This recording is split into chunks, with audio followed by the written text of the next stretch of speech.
Gus Alva, currently Medical Director of ATP Clinical Research, Private Neuropsychiatric Clinical Research Group in Orange, California, and also the chair of the regional meetings, Southern California Psych, Southern Florida Psych, and now Jersey City Psych meetings, as well as being a chair of Bridging the Gaps programs. One of the important things about being a physician, being a psychiatrist, is being a lifelong learner. And that basically means that keeping in touch with advances is really critical.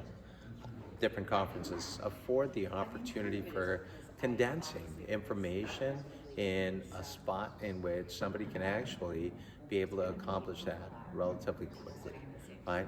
So contemporary and applicable knowledge is critical, and I believe that conferences actually afford us that opportunity.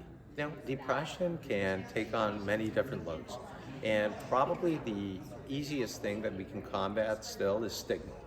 And when people don't really understand that this is a medical problem that requires medical intervention, they all of a sudden lose sight of the fact that there could be some hope associated with the misery that they may have been experiencing up to that particular point.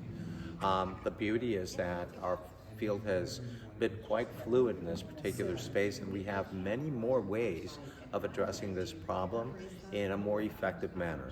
But as you stated earlier, coming to a conference like this affords us the opportunity to learn the latest on glutamate, GABA, again, serotonergic agents that might have a more selective approach, augmentation, neuromodulation. So moving beyond just the monoaminergic story is really important. And, obviously we can't lose sight of our roots either, right? Because obviously this is also still going to be a solution for quite a few people. But just knowing that we have additional tools in our tool belt is always going to be very important. The important thing is the current Diagnostic Statistics Manual basically reminds us that if we're about to diagnose somebody with unipolar depression, it's really important to rule out bipolar disorder in a depressive episode, because unfortunately depression is going to look exactly the same whether that individual happens to have unipolar depression, or maybe has bipolar disorder that still has not declared itself, right?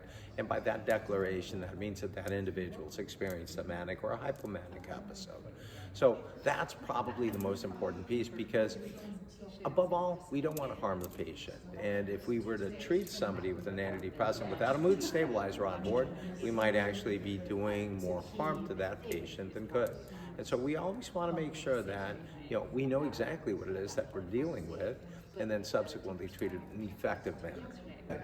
Curating educational content is one of the areas that I feel very passionate about, and so definitely inviting again, our colleagues to make it out to Southern California Psychiatry meeting, second week of July, the Jersey City Psychiatric meeting, where I'll be, again, spending time with my co-chair, Christoph Corral, and just some stellar faculty. That's the first week of October, and then subsequently also the first week of December, Southern Florida Psychiatric meeting. So very excited about curating contemporary and applicable data that makes us better.